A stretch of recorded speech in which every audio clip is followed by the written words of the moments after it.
This episode is brought to you by Studiosity. Real learning happens through real thinking and real experiences. It's something that takes effort, not shortcuts.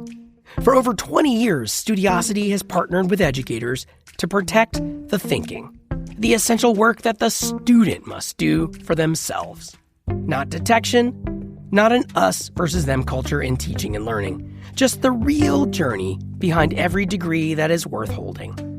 They're doing it for the institutions that trust their students, for the institutions that back their teachers to teach, not police, and for the institutions that stand behind their degrees.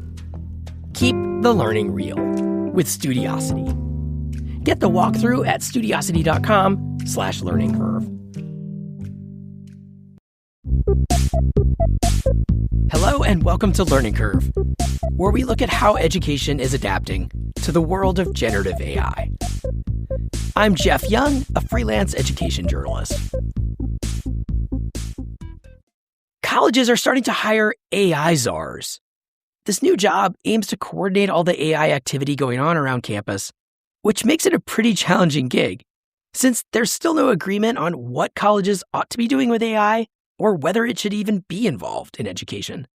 The official name for these jobs are Chief AI Officer. That's what's on the business card, if people still have those. But informally, they are known as AI czars. Ever since I first heard about these jobs, I have been curious to talk to the people in these roles about what they're learning. After all, AI czars at colleges are in a unique position to hear the good, the bad, and the messy about what's happening with AI in education. So for this episode of Learning Curve, I connected with two college AI czars who have been vocal about sharing the lessons that they've learned. Actually, both of the people that I talked to, they are no longer chief AI officers. They recently finished up their jobs. And the fact that they've moved on, it makes it easier for them to talk more openly about the challenges they faced. To start off, I got on a Zoom call with Jeffrey Bardzell, who was the first chief AI officer for the University of North Carolina at Chapel Hill.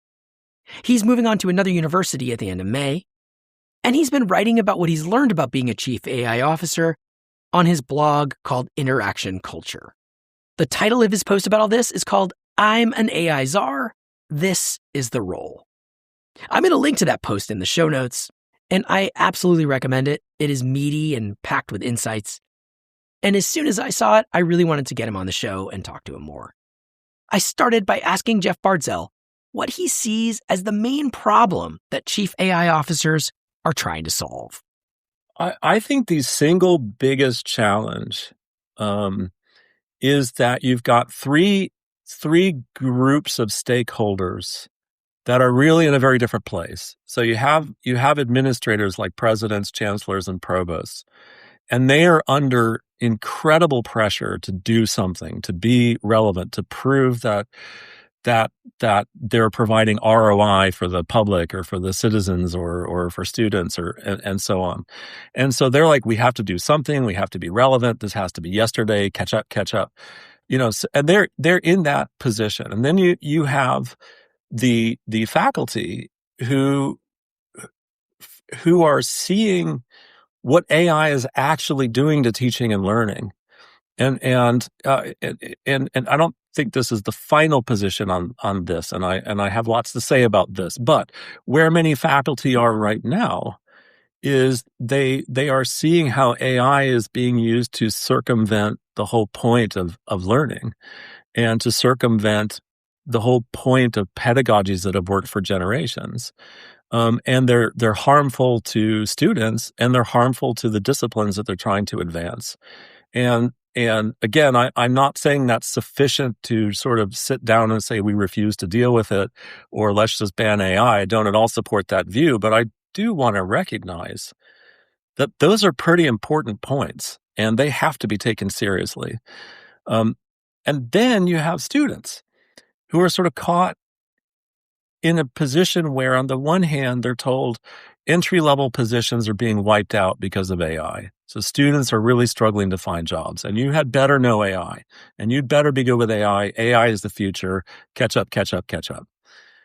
They hear that message, and then they also hear, but if you use AI here, you're going to find yourself on the wrong side of an academic misconduct hearing because you're a cheater. And so students are navigating a pretty fundamental contradiction. And that's not acceptable or sustainable. Like, we have to do better with that. But for me, it really comes down to the faculty. They are the most important figures in this. And they are right to feel disrupted. They are right to feel that this is existential. But how to actually support them in moving forward, I think that has been a challenge. And I think I had some ideas, and I tried to communicate those on the blog. One of the things that I was interested in the way you framed it, is that you talk about AI changing what it means to have expertise. So could you say just a little bit more about that? Because that seems like key to even, what can be done here. I think that's at the center of my argument, actually. And I think, so let me start here. I think one of the misconceptions that people are working with is they're thinking of AI predominantly as a technology and predominantly as a topic in its own right. And analogously, if you think back to the 1990s, there used to be people who are like, I need to take a course on using computers. I don't know computers well enough. Like, community colleges were offering them, and I remember talking to people. My mother would say things like, I need to learn computers. And today that sounds quaint. And I think we're doing almost the same thing with AI today. We're like, I need to learn AI. You need to learn AI. The students need to learn AI. And there is some sort of table stakes level where that's true. But above the table stakes level, I think that becomes less and less productive. And so what I try to argue instead is that AI is enmeshed in the topics of inquiry, in the methods that we use to pursue those topics, in the way that we interact with the data that we collect with those methods, in the way that we analyze that data, in the way that we produce research products, the way that we disseminate research products, and also the ethics by which all of these activities are overseen and ensured that they're rigorous and fair and just. And it's that enmeshment, I think, that faculty and the disciplines are by rights the true experts. And I think that's what constitutes expertise. What constitutes expertise is being inculcated into a sophisticated practice, understanding its ideas, understanding its methods or its behaviors, understanding its ethics. And that's what comes to constitute expertise. And what I think is that with AI, the nature of that expertise is going to change. And this is not about displacing humans or any of these other kinds of things. This is just more about shifts in how work gets done, shifts in what we are able to automate and what we choose not to automate, how we make those kinds of decisions, and how we train people to do the work that we don't want to automate, and how we train systems to do the work that we do want to automate. And so I think, like, that's the work that we all need to be doing. I think industry is doing it. And I think higher education has a role to do it specifically in the context of advancing disciplines. So, I'll let, for example, UX designers, let them figure out AI in the context of UX design. But in the context of the formulation and theorization of human-computer interaction as an academic field, that should be done by faculty in human-computer interaction, by the international research community that identifies with that and has been trained into that, if all that makes sense. Yeah, what I kind of took from what you're saying and then what you wrote is that there's a certain historical mode that professors should tap into here around AI, not to just be somehow reading every new article that comes out about AI so they can understand what the latest version of Claude does that it didn't do yesterday, but to be in touch with their own professional world or discipline. And just like they've had to do with everything, not just technology or AI, but how are people in the practice of doing whatever it is they do, whether they're a physicist or a marketing professor or just like everything that professors might do, whatever discipline they're in, what is their discipline doing with AI, starting with that as a way to make sure they're up on it, just like they were up on things that aren't as controversial in some cases as AI or new. Exactly. I do think it's not a fair ask to expect faculty members outside of computational and technical disciplines to become amateur computer scientists. And I think some of them are hearing that message. It is a fair ask to say, "Oh, you're a historian," or "You're a sociologist." What are people in history, faculty members in history? What are the historians talking about with regard to AI? And then how should AI interact with your field? So it's not just a reactive question. Oh my God, we're being hit by AI. It's a proactive question. How do we want AI to interact with or contribute to or help us advance this discipline? And equally important, how do we not want that to happen? With the caveat that you're not allowed to say we don't want it to happen at all. And then, I think the field should be asking those questions. And then I think each individual faculty member should have their own principled take. Like, I don't always agree with my field. And so I think it's fine if a historian doesn't agree with the general direction of their field. But whatever their principle, they should know what their field is saying. That's one. Two, they should have their own response to that. And three, whatever their response is should be reflected in their research and teaching. And so I think that's a fair request. I don't think it's a fair request to say you need to learn AI, which actually is almost meaningless because there's no consensus on what that even might mean. And I think people think it means a lot more than it really does. Wait, you don't know what it means to learn AI? And neither do people in the C-suite at Anthropic and OpenAI. And that's because it changes so fast. And what are the reasons? Because I think that's the wrong question. It's like asking, what does computing mean? What does sufficient computing knowledge? It's just the wrong question. An air traffic controller needs to interact with computers in a very different way than an accountant does. And so to me, it's not really even useful to talk about them both doing computing because one of them is really doing accounting, and that's the heart of it. And then how is computing or AI enmeshed in or supporting that activity or that practice? And the same thing with air traffic controllers. So I think we've got it backwards. I think we keep talking about AI, and we keep talking about AI fluency. But what we really need to be talking about is what are the practices that AI is enmeshed in and is supposed to be supporting, and how do we ensure that those practices continue to be done in a rigorous, high-quality way?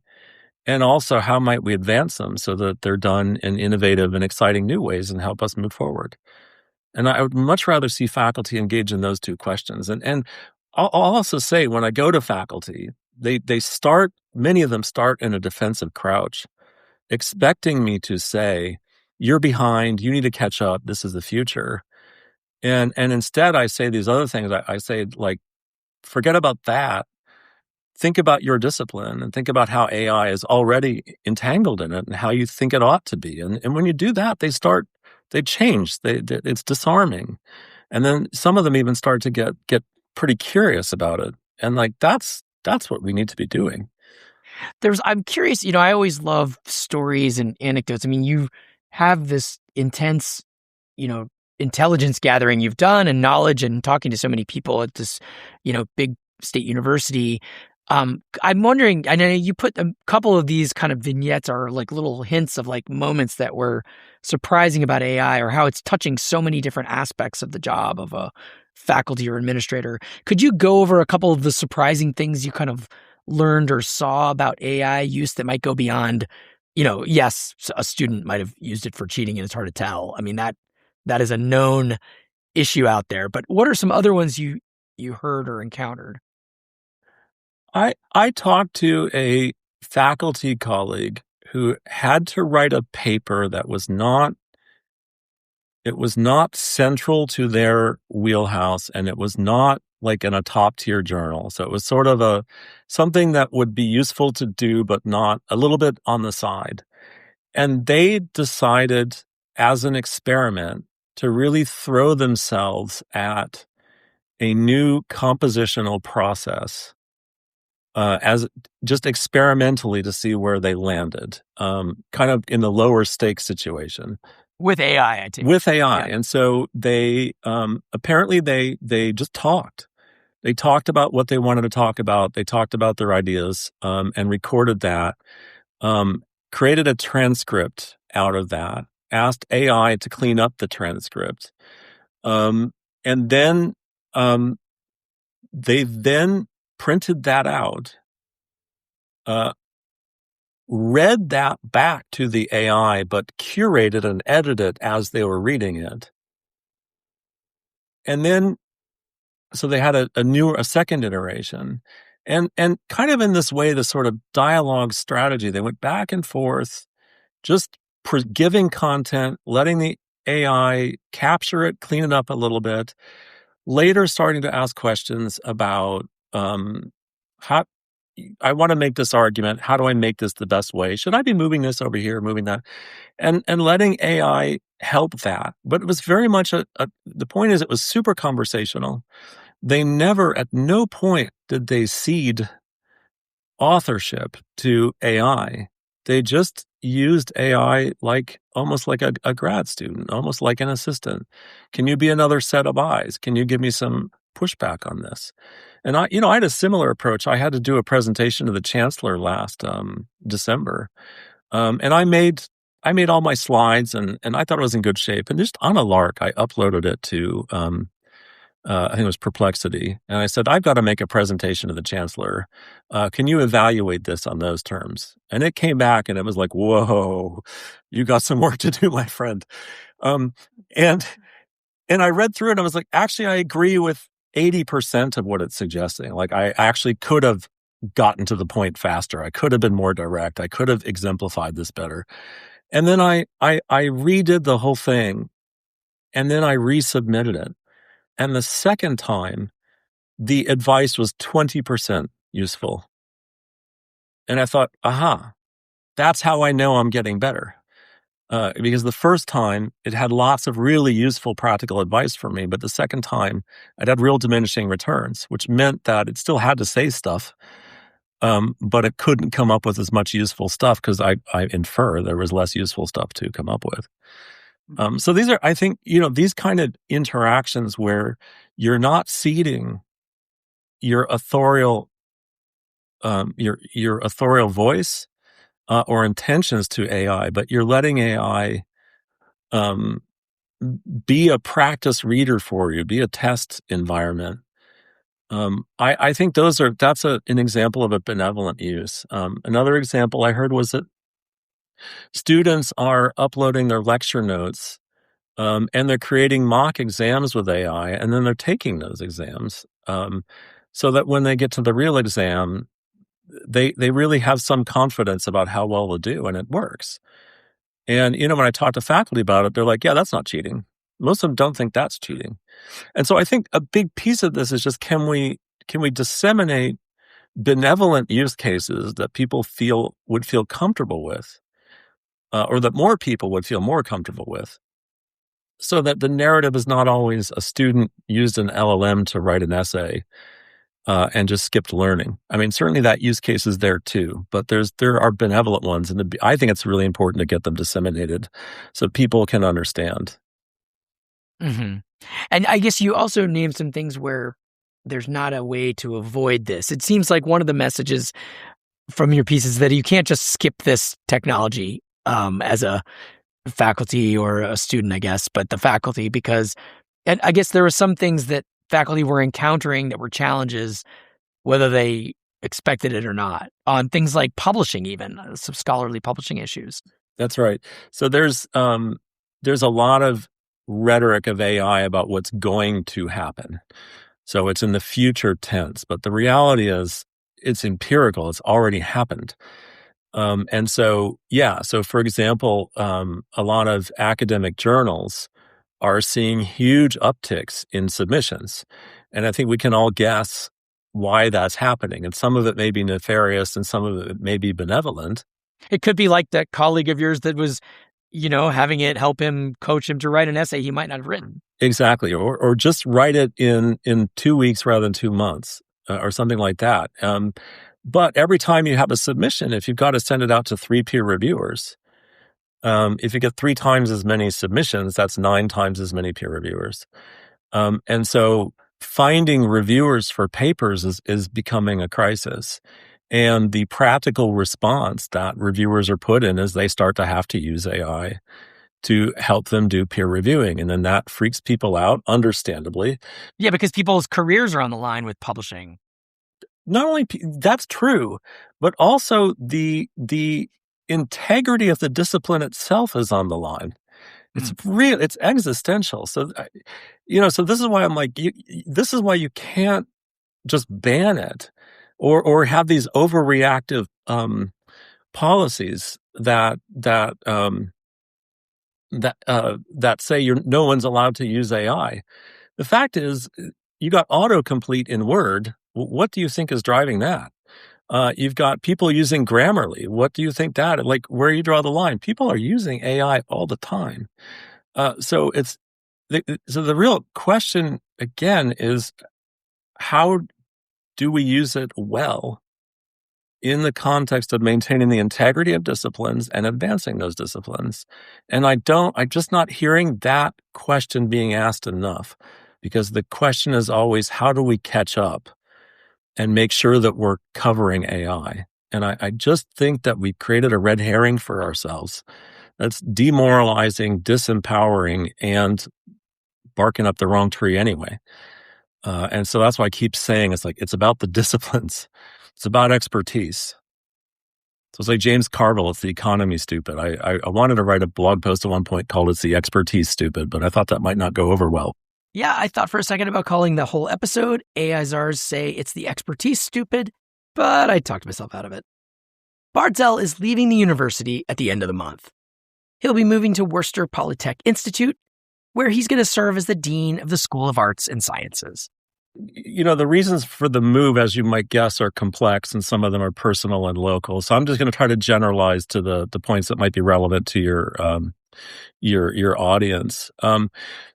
People talk about AI readiness at the organizational level. I was reflecting on this morning because I was anticipating this question. I was thinking there's also maybe AI czar readiness within an organization. And I think a lot of universities are trying out this position, but I think because the position is new, a lot of universities, organizations don't quite understand what they want it to be.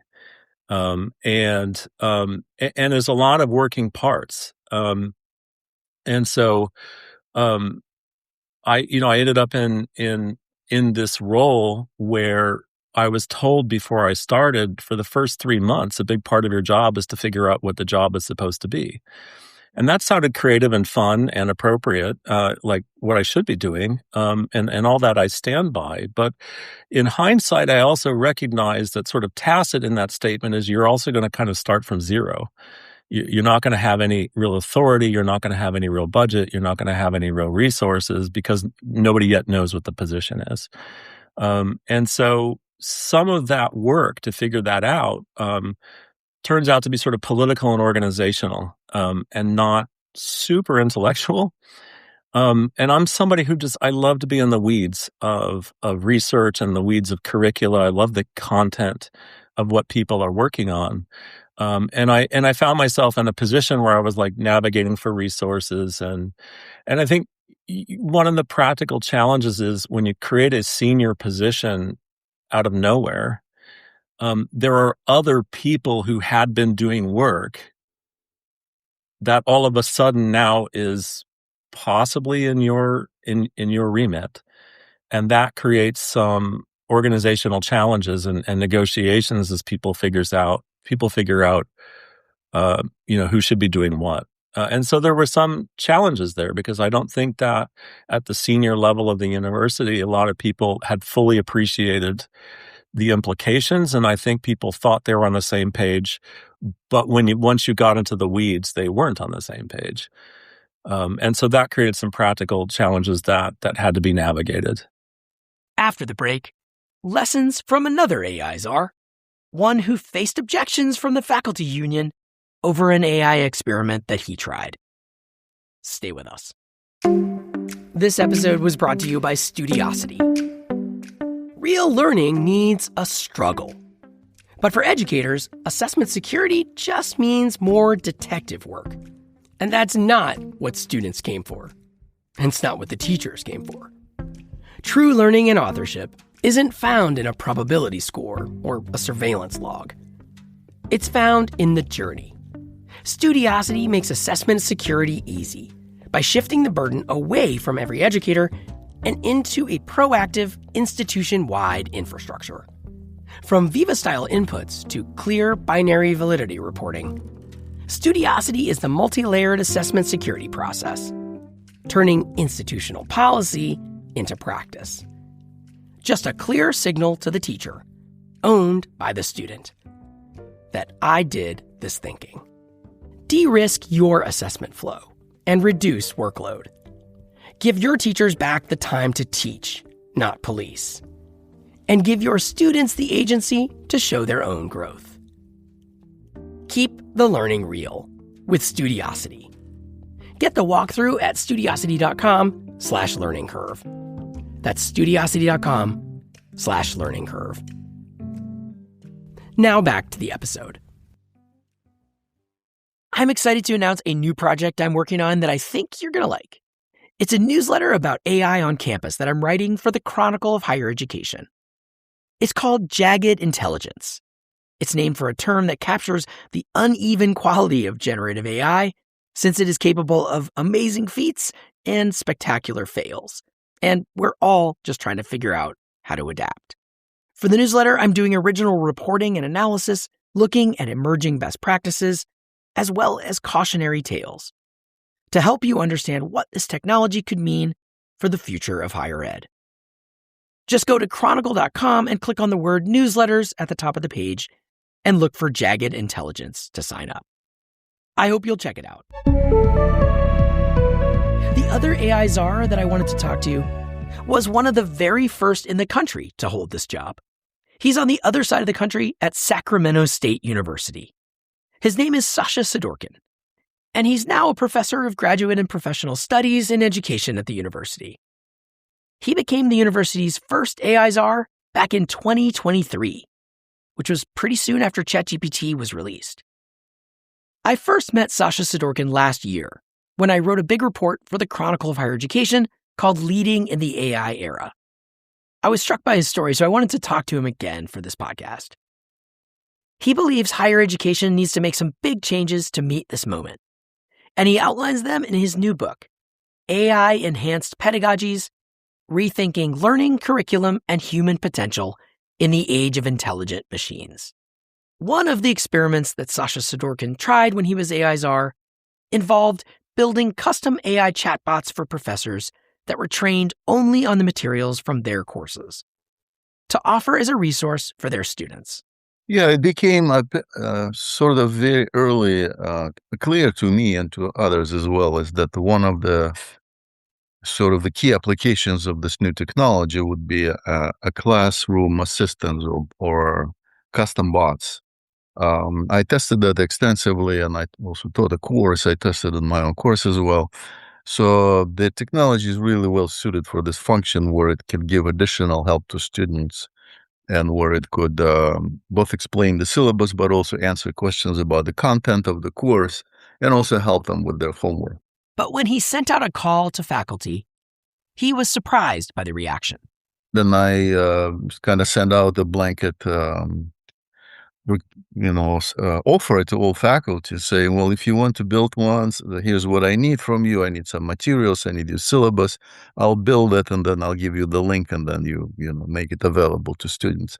So, and if I remember correctly, maybe about 18 or so people volunteered to do it right away, like within the first day or so of this whole thing. And then what happened is that the faculty union, as they say, registered concern with the administration because they thought it was replacing faculty labor.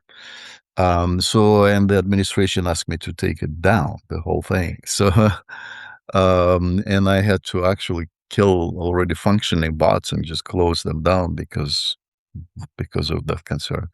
Now, people were still free to use their own what they build, but they did not allow me to do that for other faculty as well.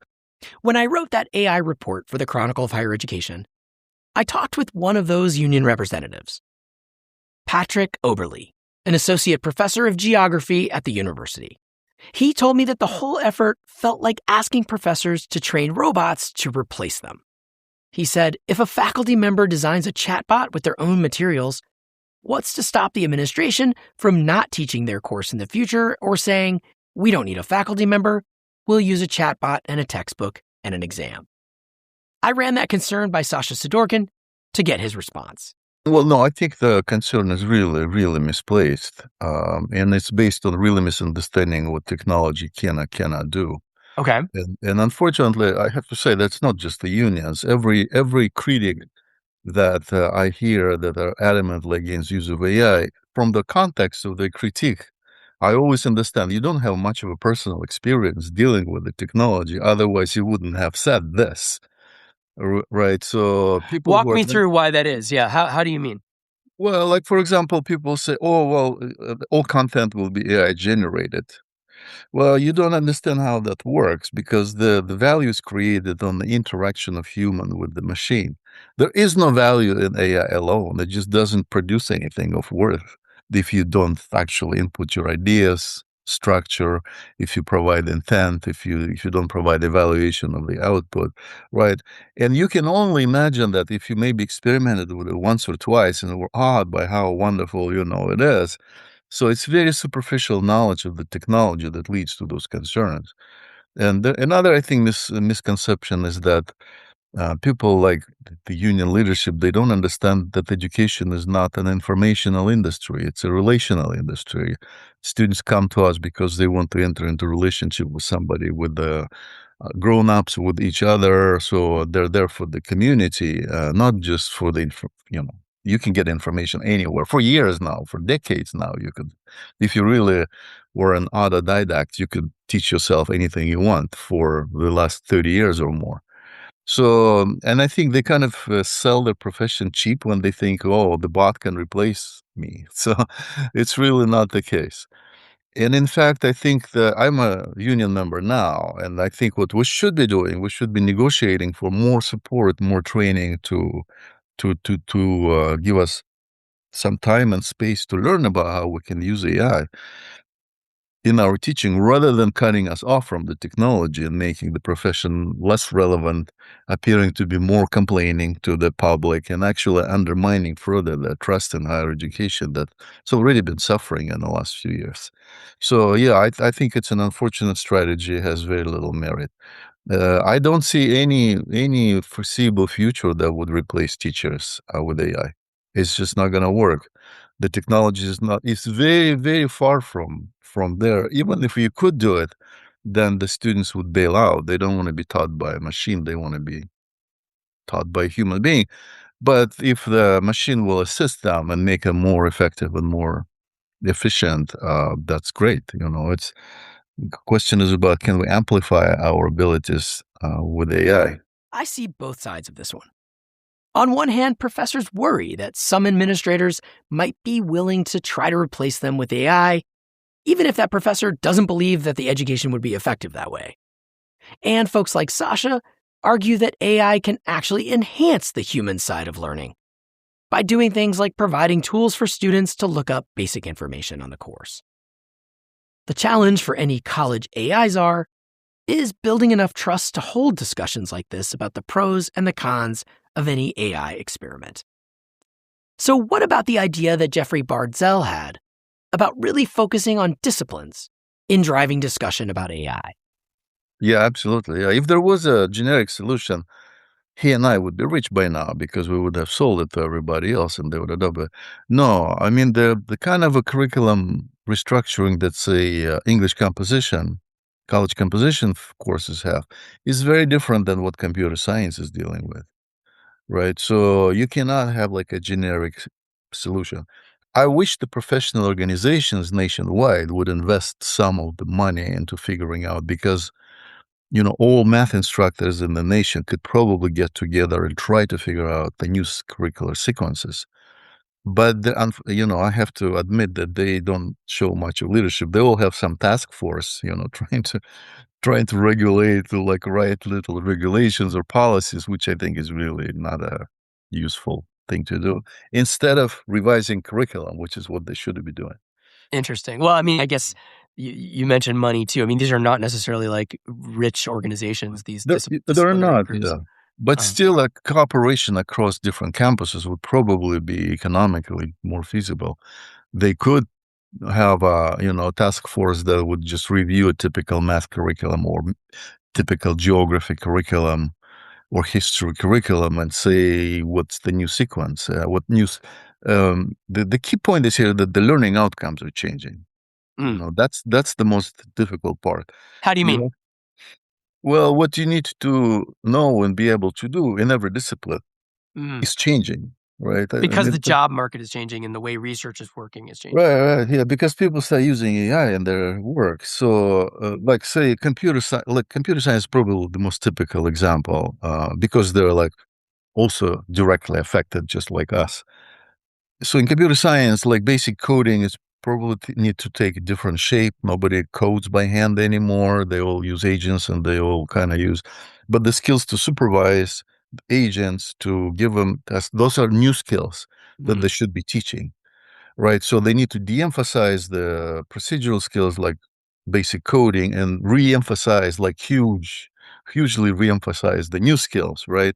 And that calls for, once you figured out your new learning outcomes, then you need to kind of deconstruct your curriculum and reconstruct it again, based on these new outcomes. But it's not just computer science. In every discipline is like that. People say in teacher training, teachers are not writing lesson plans by hand anymore, right? So but we're still teaching them how to write lesson plans. Like, why are we doing that?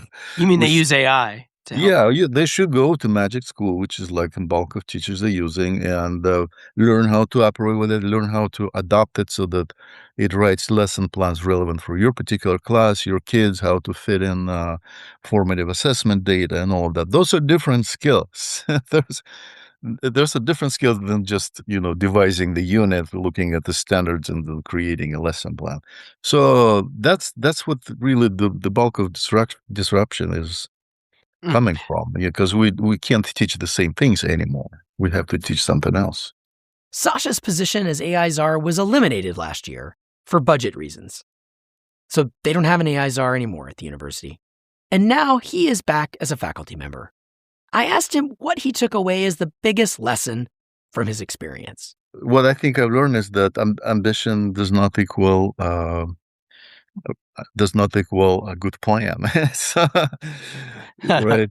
So yeah, you have all the best desires, but if you don't have resources to support it, you can't do it.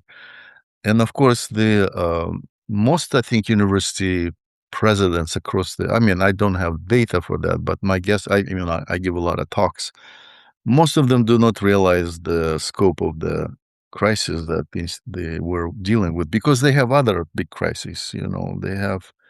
Everybody has budgetary pressure. Everybody has political pressure from federal government, and many cases state governments as well.